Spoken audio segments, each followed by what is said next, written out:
আপনারা দেখছেন 5ই আগস্টের পর দুর্বৃত্তায়নের কাজ করতেছেন, ককটেল মেরে আমার লোকের মনোবল ভাঙার জন্য চেষ্টা করতেছেন। আমাদের পিআরবিতে 3টা ক্ষেত্রে ফায়ার ওপেন করার কথা বলা হয়েছে।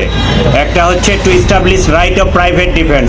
রাইট অফ প্রাইভেট ডিফেন্সের মধ্যে আছে মানুষের জীবন এবং জানমাল, সেটা নিজের এবং অপরের। 2 নম্বর ক্ষেত্র হচ্ছে সিআরপিসি 127 এবং 28-এ আনলফুল অ্যাসেম্বলিকে ডিসপার্স করার জন্য।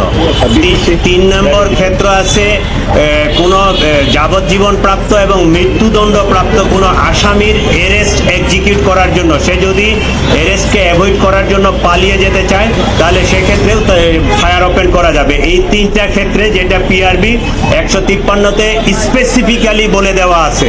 এইটা হচ্ছে অবশ্যই লাস্ট রিসোর্ট। এর আগে আমার আনলফুল অ্যাসেম্বলি ডিসপার্স করার জন্য অনেকগুলো স্টেপ আছে। এই স্টেপগুলো ক্রমান্বয়ে অতিক্রম করার পরেই লাস্ট স্টেপ হচ্ছে আমার ফায়ার ওপেন করা। একইভাবে আমার ওই অ্যারেস্ট এক্সিকিউশন করার জন্য এবং রাইট অফ প্রাইভেট ডিফেন্সে পেনাল কোডের 96 থেকে 106 এখানে 2টা ধারায় স্পেসিফিক বলে দেওয়া আছে। 103 আর একটা ধারায় মধ্যে আমার মনে নাই যে কোন ক্ষেত্রে পুলিশ ফায়ার ওপেন করতে পারবে এবং কতটুকু কি করতে পারবে, এটা বলা আছে। দুর্বৃত্তদের জন্য আইন প্রয়োগ করব। আমি আমার ঢাকাবাসী শান্তিতে রাখতে হবে। ঢাকাবাসীর জান ও মালের হেফাজত করার গুরুত্বপূর্ণ দায়িত্ব ঢাকা মেট্রোপলিটন পুলিশের উপরে। উনি কি বলছে বড় কথা না, আমি বিং কমিশনার, বিস্ফোরিত হয়েছে, আমার অফিসার ভালোভাবে আহত হয়েছে, আমার কাছে পিকচার আছে, ডিসি মিডিয়ার কাছে আছে, এখন নিয়ে যান। পুলিশ যখন কোনো একটি অরাজকতা ঠেকানোর প্রতিহতের চেষ্টা করছিল তখন আমার অফিসারদের সাথে কি ধরনের ব্যবহার করা হয়েছে অত্যন্ত দুঃখজনক। আমরা যিনারা এই ধরনের ব্যবহার আমার অফিসারদের সাথে রাজপথে রাস্তায় করেন, আমি তাদেরকে অনুরোধ করব আমার অফিসারদের সাথে আপনারা এহেন আচরণ করবেন না। আমরা আপনাদের সাথে রাস্তায় কোনো ক্লাসে কোনো সংঘাতে জড়িত হওয়ার জন্য নয়, আমরা আপনাদেরকে সেবা দিতে চাই। আপনারা যে কাজটি করতে চাচ্ছিলেন সেটি করলে সমাজে, ঢাকা শহরে, দেশে একটা অরাজকতাপূর্ণ পরিবেশের সৃষ্টি হবে। আমরা সেটি রক্ষার জন্য আমার অফিসাররা নিয়োজিত ছিল, কিন্তু এরূপ ব্যবহার আমাদেরকে বড়ই মর্মাহত করেছে। আমরা এরূপ ব্যবহার কোনো শিক্ষিত বুঝবান মানুষের থেকে আশা করি না। আরেকটি বিষয়, গতকালকে রাত্রে আমার একজন অফিসারকে ককটেল মেরে যেভাবে আহত করা হয়েছে, আপনারা প্লিজ এই নিউজ প্রকাশ করেন। আমার নিরপরাধ অফিসার রাস্তা দিয়ে থানার সামনে ছিল, আপনি নিরপরাধ মানুষটিকে এইভাবে ককটেল মেরে আহত করলেন। এতে আমার অফিসারদের মনোভাব নষ্ট হয় এবং পরিণতিতে আমরা সবাই ক্ষতিগ্রস্ত হব। আমার অফিসারদের মনোবল যদি ভেঙে যায় তাহলে আপনাদেরকে আবার এই নিজেদেরকে বাঁশের লাঠি নিয়ে বৃদ্ধ লোককেও রাস্তায় নেমে তার বাড়িঘর পাহারা দিতে হবে। সো যারা এই ধরনের দুর্বৃত্তায়নের কাজ করতেছেন, ককটেল মেরে আমার লোকের মনোবল ভাঙার জন্য চেষ্টা করতেছেন, প্লিজ তাদের কাছে আমার অনুরোধ, আপনারা এইরূপ কাজটি করবেন না।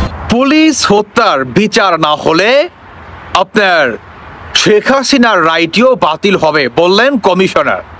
আপনারা তার মুখ থেকে শুনলেন যে 5ই আগস্টের পর থেকে পুলিশের উপরে যে কি নির্মমতা, আপনার মব জাস্টিস, মব ক্লিন যে পুলিশের উপরে চালাইছে অন্তর্বর্তীকালে সরকার যেই ট্রাইব্যুনাল গঠিত করেছে, সেই ট্রাইব্যুনালে শেখ হাসিনা বা আওয়ামী লীগ কিংবা পুলিশকে যে তারা 30,000-এর অধিক যে তারা পুলিশ গণহত্যা চালিয়েছে, এটার কিন্তু বিচার অন্তর্বর্তীকালে সরকার কিন্তু করেনি।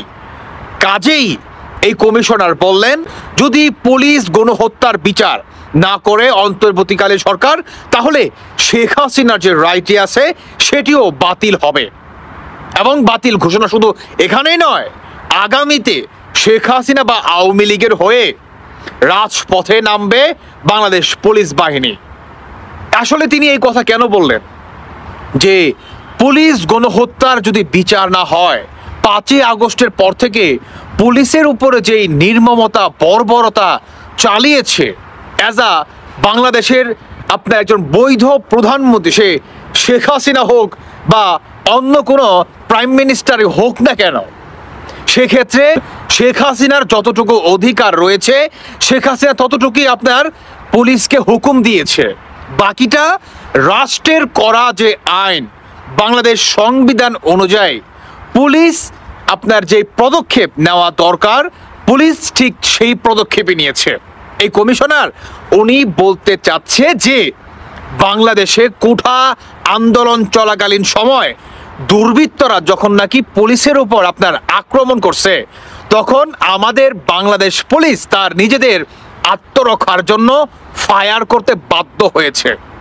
সেখানে আপনার দেখেন, যদি আপনি এই বক্তব্যটা যদি আপনার খেয়াল করেন যে 5ই আগস্টের পরে পুলিশের উপরে যে নির্মমতা, উনি আসলে কি মিন করছে যে 5ই আগস্টের পরে পুলিশকে আপনারা যেভাবে গণহত্যা চালাচ্ছেন, ইনস্ট্যান্ট নাও এখন পর্যন্ত পুলিশের কলার ধরছেন, মানে বাংলাদেশে কোনো বিচার টেচার নাই, অন্তর্বর্তীকালে সরকার কোনো ম্যান্ডেট নিয়েও আসে নাই, জনগণের কোনো ভোটের মাধ্যমে তো আসেই নাই, কোনো নির্ধারিত একটা রাজাকার গোষ্ঠীর মাধ্যমে আসছে প্রথমত এক।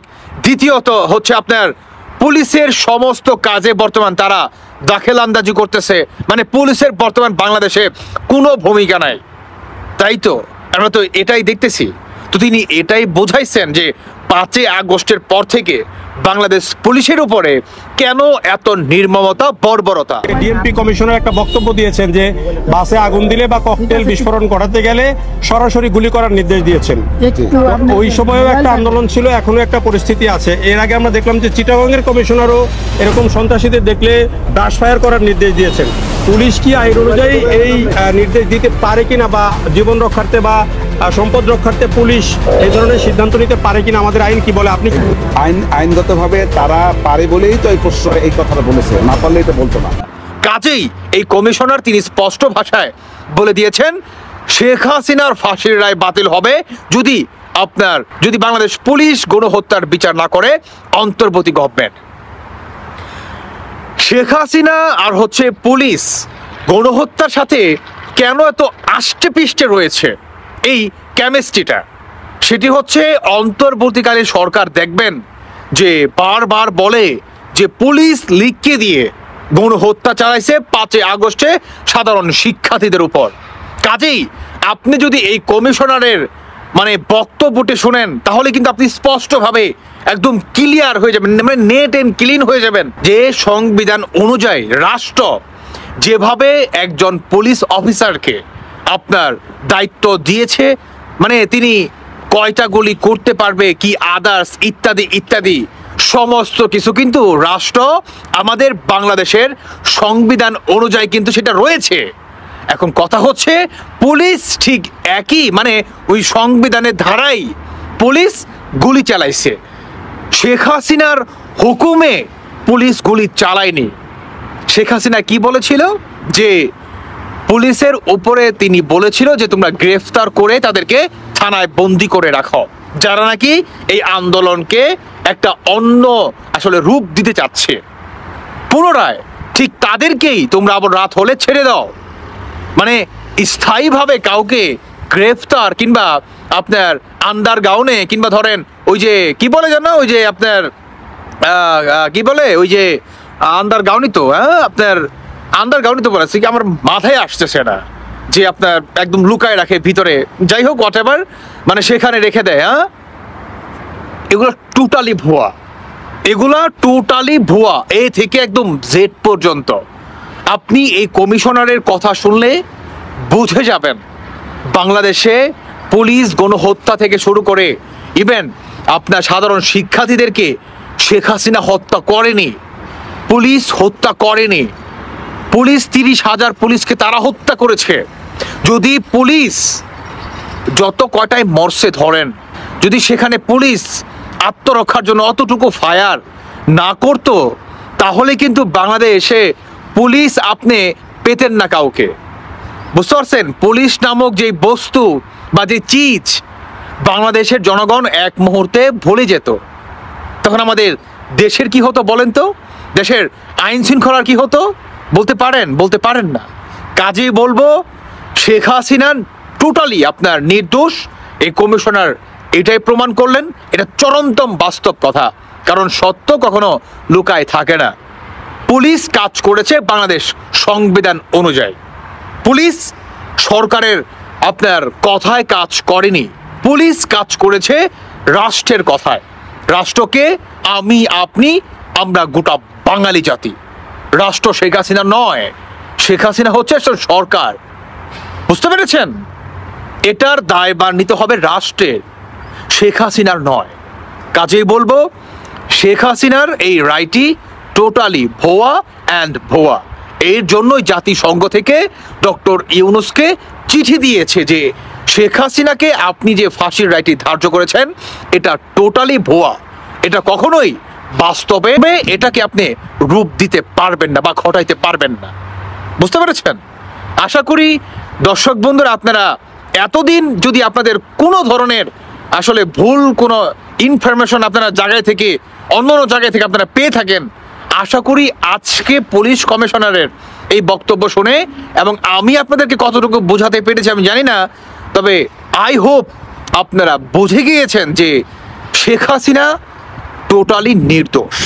বাংলাদেশ কমিশনারের যেই বক্তব্য তার অনুযায়ী এটাই মিন করে যে পুলিশ বাংলাদেশ আপনার সংবিধানের উপর দিয়ে বা সংবিধানের আপনার আইন করা সেই লাইন ধারাই বা সেই লাইনটাকে ধরেই পুলিশ বাংলাদেশের সাধারণ শিক্ষার্থীদের উপরে যতটুকু নিজেদের আত্মরক্ষার জন্য ফায়ারিং করা দরকার পুলিশ ঠিক ততটুকুই করেছে। ভালো থাকুন সবাই। আল্লাহ হাফেজ। আসসালামু আলাইকুম।